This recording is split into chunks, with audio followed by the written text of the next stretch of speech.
Oke, di video kali ini kita bakalan membuat data yang di sebelah sini menjadi dinamis ya.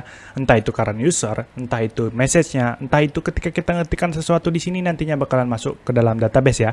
Oke, langsung saja kita mulai. Di sini saya bakalan buka folder view saja dan di sini saya berada di file conversation.view ya. Oke, pertama kita bakalan membuat current user ini ya. Jadi ketika kayak saya klik Saka Napi Tupulu ini, dia harusnya namanya menjadi Saka Napi Tupulu di sini, bukan Wahyu Syahputra ya. Oke, untuk itu pertama kita bakalan buat mounted mungkin di tepat di dalam script sini ya. Jadi di sini di export default saya bakalan buat mounted ya. Mounted itu ketika kita mengakses halamannya apa yang bakalan dilakukan. Katakanlah kita di sini bakalan manggil this fetch current user method ya. Jadi saya bakalan manggil fetch current user method. Nah, karena kalau kalian mengerti di sini sebenarnya ketika saya klik Saka Napi Tupulu, ini sebenarnya adalah user ya, dan di sini adalah ID usernya ya. Jadi karena di sini kita nge-for each user, ya kalau saya ngeklik di sini, otomatis di sini adalah ID usernya ya. Oke, untuk itu saya bakalan ngebuat di sini dia bakalan mengirimkan parameter ya. Sini saya buat this.root.params.id. Ya, kalau kalian tidak tahu root params.id, intinya mengambil parameter ID di sini ya. Oke, seperti itu. Jadi ini nantinya bakalan jadi 2 ya, karena ID yang kita lagi klik sekarang adalah 2. Oke, kita buat method di sini. Metodenya saya katakanlah menggunakan asynchronous fetch current user, buat seperti ini ya. Dan di sini dia bakalan nangkap ID tentunya. Sini kita buat await, karena kita menggunakan asynchronous, kita menggunakan await axios.get apa ya. Di sini axiosnya error karena kita belum import axios ya. Oke, di sini saya bakalan import axios from axios seperti ini ya. Dan di sini tentunya kita bakal melanjutkan codingan kita. Oke, saya buat backtick seperti ini ya karena kita ingin memasukkan variabel ID ini ke dalam sini. Kalau kalian buat petik seperti ini nanti tidak bisa memasukkan ID. Oke, di sini saya bakalan buat API user pastinya ya. Karena kita ingin current user, itu pastinya kita bakalan pergi ke API di sini. Kita lihat ya, API yang show di sini ya. User show maksud saya. Karena di sini kita membutuhkan ID, ya kita buat saja API user. Di sini adalah ID-nya yang kita tangkap barusan.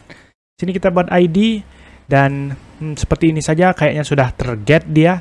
Kita buat then. Ketika berhasil, kita jalankan response dan dia bakalan seperti ini ya. Oke, mungkin kalian belum tahu, saya log dulu response itu apa isinya. Oke, kalau saya refresh tepat di browser saya dan saya pergi ke inspect elemen, ke konsol pastinya, di sini sudah ada konsol yang kita log tadi ya. Ada objek, isinya adalah data, kemudian di sini ada data. Artinya ketika kita ingin mendapatkan current user seperti nama Saka Napi Tupulu ini, kita bisa membuat .data seperti ini ya.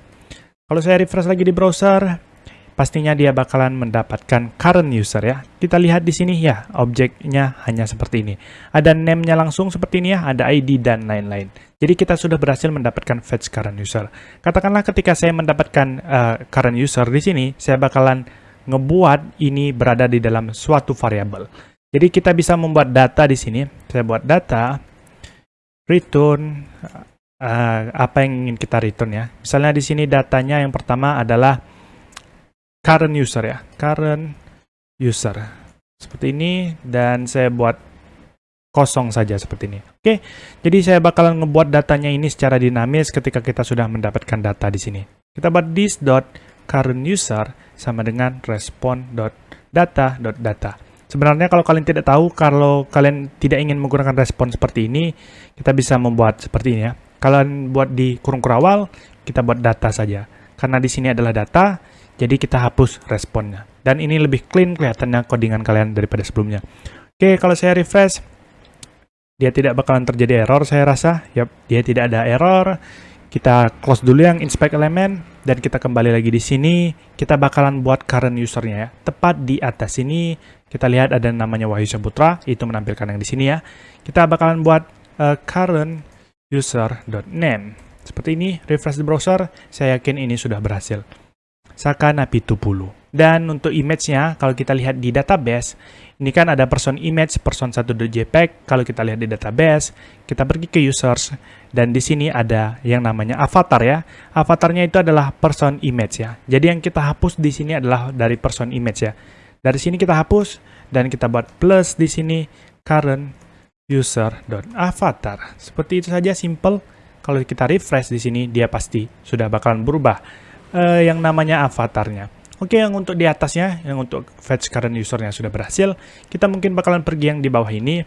Kalau kalian tidak tahu, kemarin dia ada yang kita komentar ya. Ini yang kita komentar. Kalau saya uncomment lagi, dia bakalan tampil seperti ini. Oke, di sini error karena ini ada VLs ya. Seharusnya tidak ada. Dia bakalan tampil seperti ini. Nah, ini sebenarnya kita bisa if else. Oke, saya komentar lagi biar kalian tidak terlalu pusing apa yang saya lakukan ya. Oke, pertama kita bakalan fetch conversation yang terlebih dahulu. Karena di sini kita memiliki yang namanya this fetch current user, kita bisa duplikat saja, Ctrl Shift D, dan di sini saya bakalan ganti menjadi fetch conversation ya. Dan tentunya kita memerlukan this root params ID atau user ID yang kita klik ya. Karena di sini user ID-nya 2, yang saya klik Sakana Pitupulu yaitu beruser ID 2, kita membutuhkannya. Kenapa? Karena kalau kita lihat di API-nya di sini ya, kita kan ingin di sini sebenarnya ingin nge-show conversation apa aja yang terjadi di sini ya. Jadi maka dari itu kita pergi ke sini, conversation controller show. Ini di Laravel ya sekali lagi. Jadi kalau kita lihat di conversation, dia di rootnya maksud saya, dia membutuhkan parameter yang namanya user2 atau user yang sedang kita klik. Maka dari itu di sini juga kita membutuhkan this root params.id atau user ID mana yang sedang kita klik seperti itu ya. Di sini saya bakalan kopikan dan saya bakalan buat asynchronous fetch conversation. Dia bakalan nangkap ID. Kita buat seperti yang di atas ya. Kita buat await. Di sini axios.get. Dari mana getnya? Dari API conversation dan dia bakalan nangkap ID. ID seperti ini ya. Kita cek lagi apakah benar rute yang kita tuju conversation dan user2. User2-nya adalah ID seperti ini ya. Dan kita bakalan buat then di sini respon misalnya respon. Dan di sini saya bakalan buat seperti ini. Oke, kita log lagi apa isi dari response. Mungkin langsung saja .data karena kalian sudah mengerti yang sebelumnya sudah saya buat ya. Oke, di sini saya bakalan inspect elemen, pergi ke konsol. Dia bakalan ada console login ya. Kenapa ini 2? Mungkin saya refresh lagi. Apakah ada 2 lognya? Oke, di sini ada 1 ya, cuman nah, kalau kalian lihat di sini ada yang namanya created at ID dan di sini ada message. Message isinya array. Mungkin kalian bingung kenapa message isinya array. Jadi konsep aplikasi saya ini seperti ini ya. Jadi ini disebut dengan conversation, ini adalah conversation dan message itu adalah yang di dalam conversation. Jadi satu conversation memiliki banyak message. Itulah kenapa kalau kita lihat di conversation controller di Laravel-nya, kita pergi ke method show di sini. Kalau kalian lihat di sini saya ngambil conversation with message ya. Kalau kita klik di conversation, dia ada message seperti ini. Jadi conversation memiliki banyak message. Seperti itu ya. Simple saja sebenarnya untuk konsep seperti ini. Oke, untuk itu saya bakalan kembali lagi di sini. Jadi kita bakalan ngebuat datanya secara dinamis ya. Jadi saya buat this conversation sama dengan data.data. Tentunya respon ini kita bakalan ganti menjadi data seperti ini.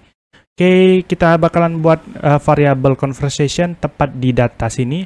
Kita buat conversation awalnya adalah 0. Oke. Mungkin di sini saya bakalan log lagi. Log data.data.message. Biar kalian mengerti apa yang saya bakalan lakukan ke depannya. Oke, kalau saya inspect elemen di sini, saya pergi ke konsol, ini ada array seperti ini ya. Untuk message-nya ya. Oke, mungkin saya bakalan .length biar kalian mengerti apa yang saya lakukan. Saya lihat di konsol dia ada 1 ya. Kenapa 1? Karena di sini kalau saya klik message, sebelumnya sudah saya buat message. Oke, saya delete dulu message-nya. Jadi di sini mungkin tampilan tabelnya seperti yang kalian sedang lihat sekarang ya. Oke, saya refresh lagi di sini. Dan kalau kita lihat dia bakalan 0 ya, length-nya itu ya. Karena belum ada message apapun. Nah, di situ kita bisa memanfaatkan yang namanya length. Kita buat tepat di atas, kita buat if else ya. Ini kita uncomment karena ini adalah obrolan belum ada ya. Kita uncomment, dia bakalan nampilkan obrolan belum ada, silahkan memulai obrolan. Artinya ketika obrolannya tidak ada, dia menampilkan hal tersebut ya. Oke, di sini saya perkecil seperti ini biar kalian mengerti apa yang saya lakukan.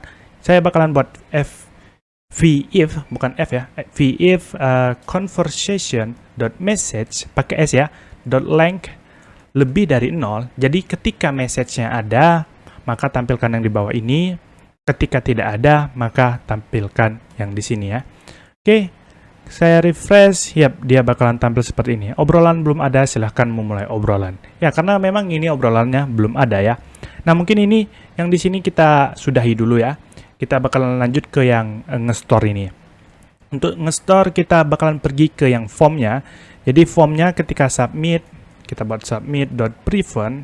Ketika dia di-submit, dia bakalan jalankan function store. Oke, jadi submit ini dari mana? Karena di sini kita ada button type submit. Ya, dia bakalan ngebaca ketika kita ngeklik button, dia melakukan function store ya. Nah, sebelum itu kita buat inputnya ini mempunyai vModel. vModel kalau di Laravel itu sama kayak name itu ya. Tetapi karena kita tidak bisa menggunakan name di sini, jadi kita membuat vModel saja. Mungkin name-nya saya bakalan hapus, atau tidak dihapus juga tidak apa-apa ya. Jadi vModel sama dengan misalnya new message atau message, boleh ya. Kalau saya menamakannya new message. Untuk itu name-nya kita bakalan buat di sini. Maksud saya untuk vModel yang kita buat di sini ya, bukan name ya. Jadi di sini adalah kosong untuk new message-nya awal-awalnya. Seperti itu. Dan kita bakalan buat method store di sini. Store, apa yang bakalan kita store? Ya pastinya kita buat di sini adalah axios.post. Kalau kalian lihat di sini ini menggunakan asynchronous, sedangkan di sini tidak ya, tidak apa-apa ya sebenarnya. Di sini axios.post, kemana kita ngepost? Kalau kita lihat lagi di API kita atau di Laravel kita, di api.php, kita ngepostnya itu di conversation message ya. Saya kopikan saja URL-nya, dan di sini saya bakalan copy. Saya bakalan paste di sini ya. Oke, di sini conversation message. Oke. Untuk itu pertama saya bakalan ganti daripada menjadi petik seperti ini, saya bakalan buat menjadi backtick ya. Backtick, dan conversation-nya saya bakalan mengganti menjadi seperti ini, this.conversation.id.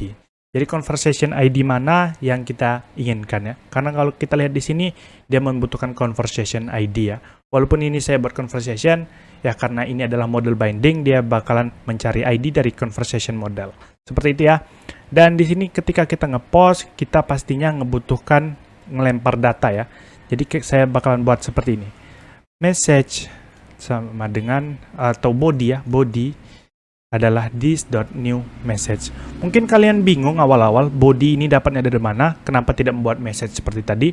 Karena kalau kita lihat di conversation controller, tepat di method store ya, di sini. Kalau kalian lihat di sini ada yang namanya request body. Artinya dia ingin mendapatkan request body. Ya, ini adalah request sebenarnya. Kita sesuaikan dengan namanya yang di sini ya. Sedangkan yang conversation ID ini sudah ada datanya sebelumnya, out user ID juga sudah ada datanya, kita menggunakan helper ya. Jadi yang kita butuhkan adalah request body seperti ini. Maka dari itu kita buat body di sini ya. Nah, setelah kita ngepost, apa yang bakalan kita lakukan? Kita bakalan fetch lagi conversation yang ada ya. Jadi di sini saya bisa membuat seperti ini, this fetch conversation. Di sini karena dia membutuhkan parameter ID, saya buat saja di sini seperti yang di atas. this.root.params.id. Seperti yang di atas ini ya, maksud saya. Ini seperti yang di atas sini ya. Jadi ketika kita nge-store, ketika sudah berhasil, dia bakalan fetch conversation lagi agar tampil langsung data yang kita sudah buat ya, atau SPA istilahnya ya, single page application. Oke, mungkin saya bakalan coba di sini. Kalau saya refresh dan saya bakalan buat message misalnya lorem ipsum. Kalau saya klik di sini, dia tidak tampil apa-apa. Mungkin saya bakalan inspect dan saya bakalan lihat errornya apa. Oke, di sini kalau kalian lihat errornya adalah kita klik di network saja. Ketika saya klik, ya ini errornya adalah not found ya. Artinya tidak ada request dari sini. Kalau kita lihat di conversation.view, apa yang kita buat adalah conversation seperti ini. Melainkan yang harusnya kita buat adalah API ya, karena di sini adalah API, di sini API. Itu datangnya dari mana? Karena kita di main.js sebenarnya, kalau kalian tidak tahu, di sini saya sudah membuat base URL ya. Base URL-nya ini menuju kepada URL dari Laravel kita, yaitu localhost 8000. Oke, di sini saya langsung saja coba lagi di browser, saya close dulu inspect element, dan mungkin saya buat lorem ipsum seperti tadi, enter. Apakah dia bisa? Yap, dia bisa, dan di sini langsung berubah seperti ini ya. Nah, mungkin ini kita bakalan mengganti menjadi dinamis ya, sesuai dengan apa yang kita inputkan di sini. Oke, untuk itu kita balik lagi ke conversation.view, dan tepat di atasnya yang menampilkan message ya, kita lihat di sini. Oke, ini adalah yang menampilkan message. Kita bisa membuat for each ya. Jadi saya buat div di sini karena kita menggunakan yang namanya Vue.js. Kita buat v-for seperti ini. Bukan for each ya, maaf, tapi v-for ya. Ya, kita untuk perulangan istilahnya. Jadi sini saya buat message in conversation.message. Pakai S ya, ini pakai S, sedangkan ini tidak pakai S. Dan saya buat key-nya di sini, key adalah message.id. Seperti ini, dan ini kita bakalan masukin tepat di dalam for. Saya kopikan di sini dan paste, dan di sini kalau saya refresh, apa yang bakalan terjadi? Mungkin bakalan sama saja ya.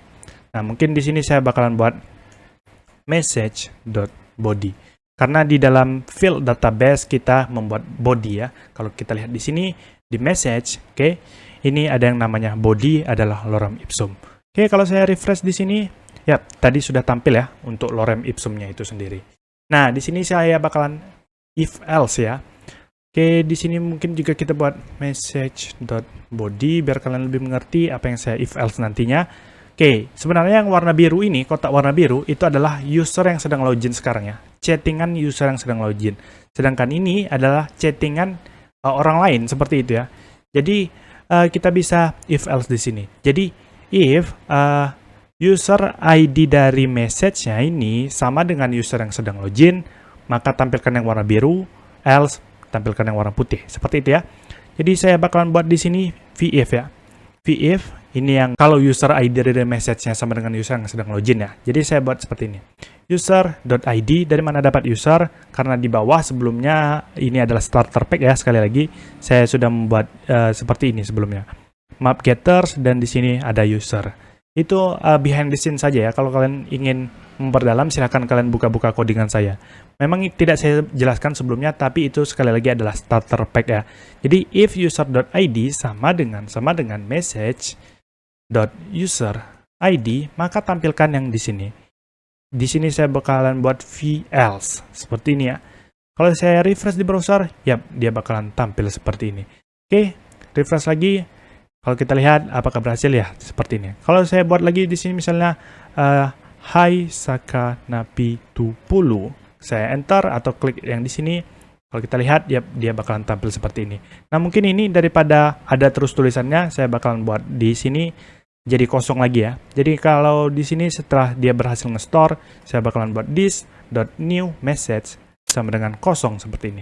Oke, kita coba lagi Hai misalnya. Kalau saya klik di sini, ya dia ininya bakalan kosong dan datanya bakalan masuk ke sini. Nah, mungkin kalian rasa ini sudah cukup untuk menampilkan data dinamis dari yang di sebelah sini. Tetapi ini ada permasalahannya ya. Ketika saya ngeklik user lain di sini, misalnya Mutia Suci Halimah, walaupun gambarnya cowok tapi namanya Mutia, ya tidak apa-apa lah karena kita menggunakan faker ya. Oke, kalau saya klik di sini, dia bakalan tetap Sakana Pitupulu. Di sini juga saya klik, tidak ada yang berubah, tetap Sakana Pitupulu. Kenapa? Karena ini sebenarnya berada di dalam satu komponen ya. Bagaimana cara kita merubahnya? Itu kita bisa menggunakan metode yang namanya watch ya. Kalau kalian tidak tahu, maka di video ini saya bakalan ngasih tahu caranya.